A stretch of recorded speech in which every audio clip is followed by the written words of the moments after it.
Bondo nimblis kok ora nganggo tali wara. Gedhe selawun-lawun sapa kowe? Lek nomrepatmu jerengen gobukmu aku Jagal Bilowo. Sapa? Jagal Bilowo. Gawe geger ana negara Wirata. Prabu Susarma ratu ing negara Trigarta. Aja melu-melu mergo iki dudu perkaramu. Biyen Sinun Prabu Masupati wis mirang aku. Nggonku ngalamar ditampik. Lah saiki aku arep males wirang. Mergo aku Wadyabala negara Wirata aku bakal dadi pewalang. Piye kowe mbelani Sinun Prabu Masupati? Bilawa, iya. Mundur. Mundur, ora gelem mundur kelakon deplok ndasmu.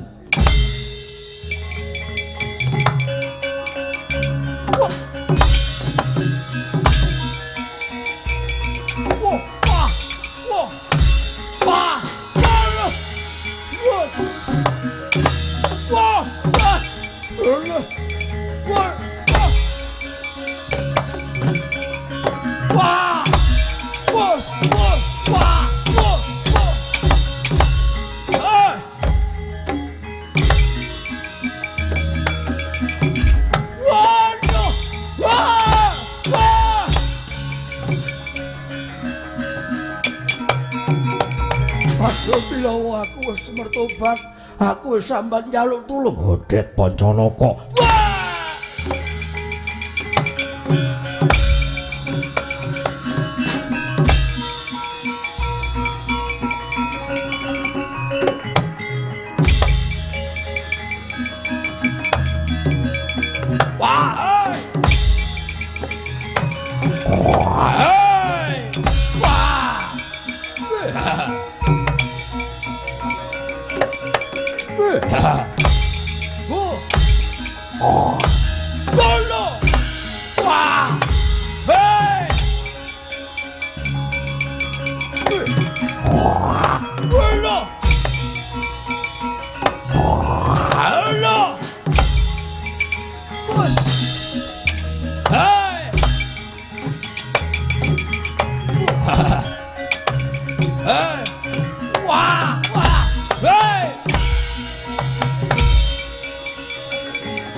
Wekasan ingkang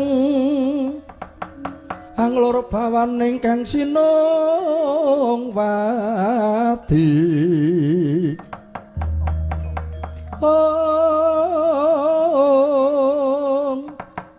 jagat nyokang kinarya momom eka tunggal watak nyokang gumingsir Imbembaning kanywangan sawela gringging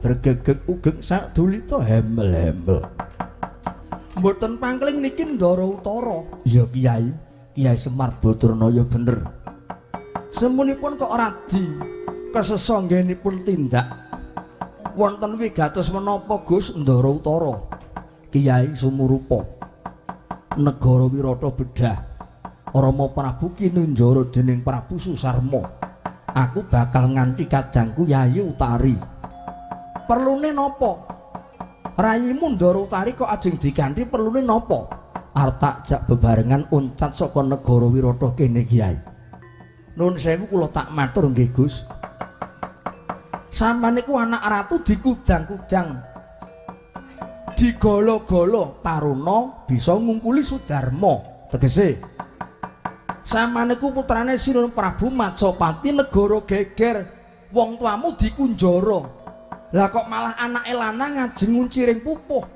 ajeng ninggalke negara nganti kadang sampeyan Dewi Utari najan niate bener nyelametke adimu ning carane sing mboten bener kok malah mulang karo aku Kiai kula mboten mulang ning kula niku gugah rasane Ndara Utara kadang sampeyan nika Ndara Seta Ndara Wratsangka niku nggih tumandang nyambut gawe melu cawe-cawe acan Cutali Wanda lah padha dene putrane Turasesi nuwun Prabu Masapati lah kok sampeyan ajeng nguciring pupuh ajeng geblas tanpa pamit niku padha karo sampean gelem kepenaken ning maha rekasane negara geger kok dipasrahke kawula jenenge sampean ora tanggung jawab Gus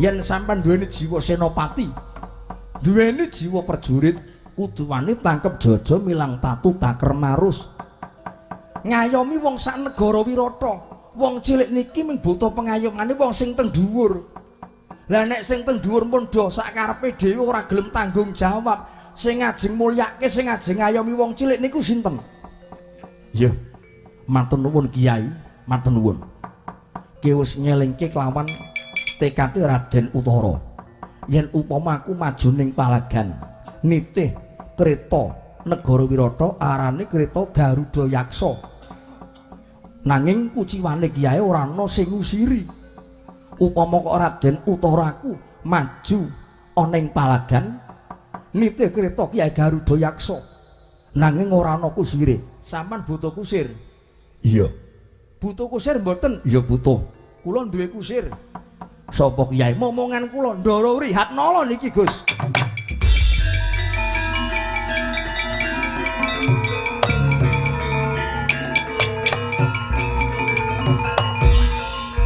Wrihatnala kula wonten dawuh Raden kowe iki wong bencong kowe wong wandu tukang mulang joget ana kedaton Wirata bener kowe saged dadi kusir inggih kula sagah minangka dados kusiripun Paduka Raden Utara yen nganti kok kowe ledok ing pangucap aja takon dosa aja nganti mirang-mirangke Raden Utara ayo yen pancen bener tak kanthi Wrihatnala kowe dadi kusirku monggo kula dherekaken Raden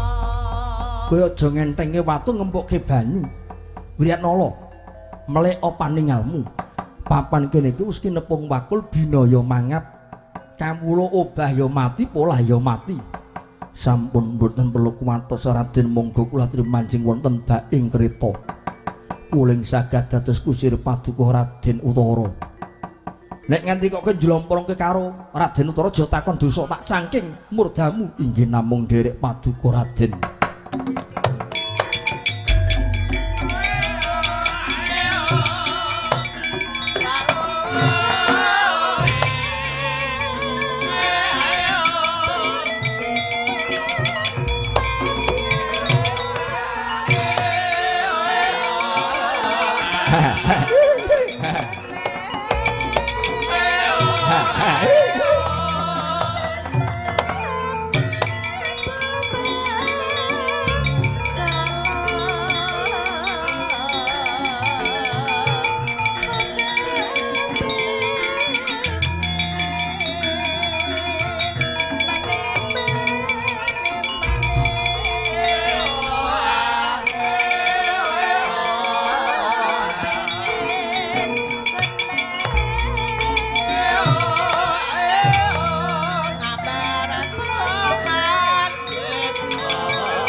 Aduh mati aku.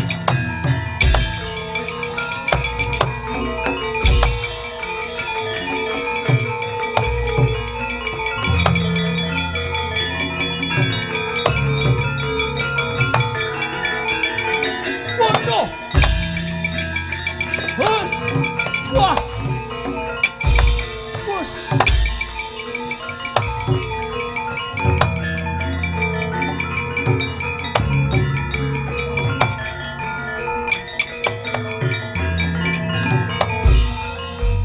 Aja banget nggonmu kurang ajar Wihatnala. Kowe iki wong banci, wong wandu. Lah kok ku mau wani kowe nyandak mestakaku. Arek maku dijambak. Karemu piye? Nyuwun pangapunten Raden. Paduka menika atmajanipun Nalendra Binathara sinuwun Prabu Matsapati. Kula saged dados kusir paduka. Nanging menapa sebabipun Raden Utara kok uwal saking kreta Garuda Yaksa? Kowe pengen ngerti, Wihatnala? Aku kuwi ora kepengin mati konyol. Merga nyeping mriyem Kalantaka bedhil bebrundungan katujokake kutha Gara negara Wirata. Akeh ngwarastra jemparing sing kepengin nempuh kreta Garuda Yaksa yen aku ora oncat mesti tumekaning pati. Mula aku kepengin golek dalan padhang, kepengin nyelametke diri pribadiku. Yen mekaten paduka menika mboten tanggel jawab. Ing atasipun paduka atmajanipun Nalendra Binathara mboten saged ngayomi dhateng kawula ing Wirata. Pinten bangke paduka mitulungi dhateng ingkang Rama. Ngayomi dhateng kawula lit kemawon paduka mboten kecunggah.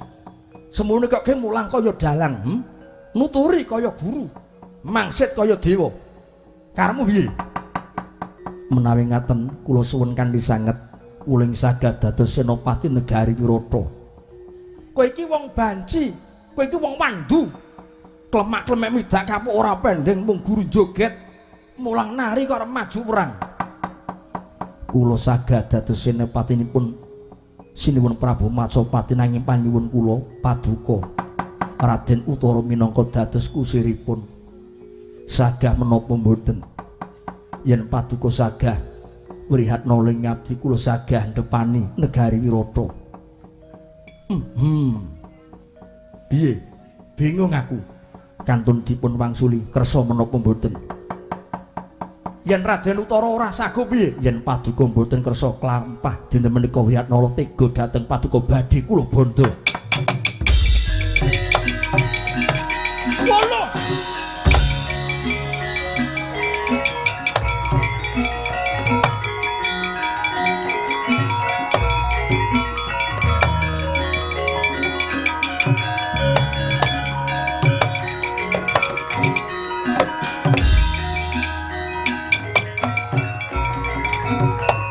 tulung.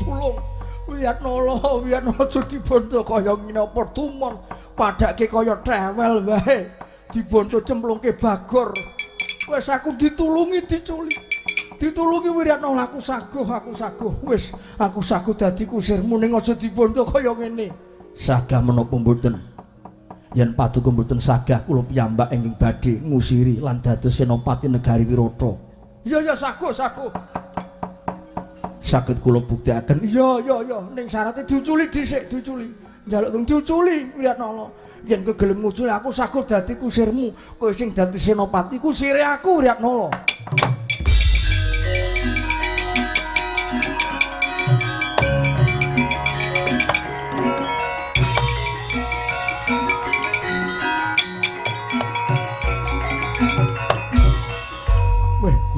Lah kok trengginas trampil wong bondo satriya anak ratu kok cepet banget kowe.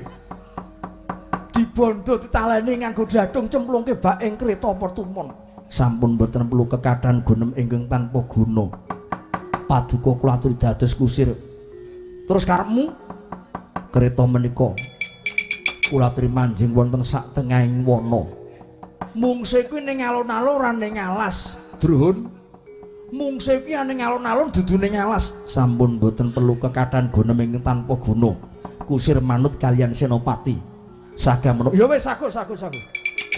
Monggo kula dherekaken manjing wonten wana.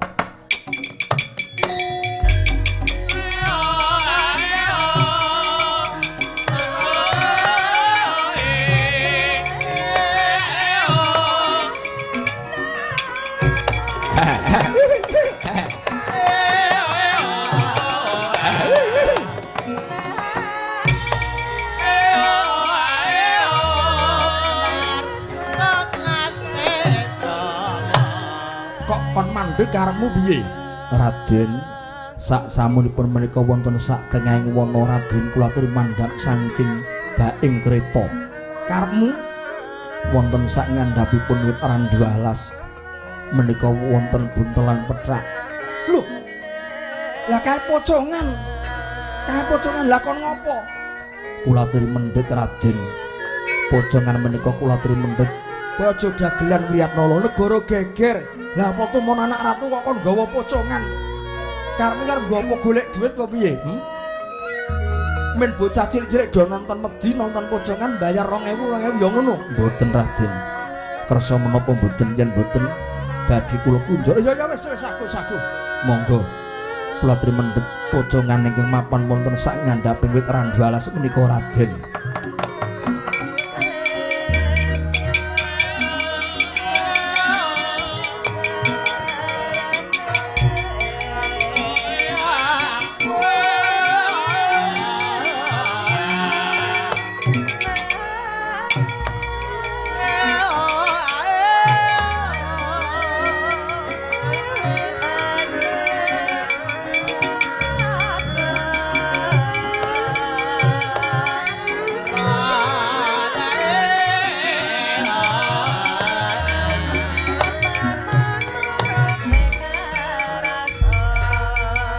Gek pisan iki anak ratu kok nggo dolanan iki.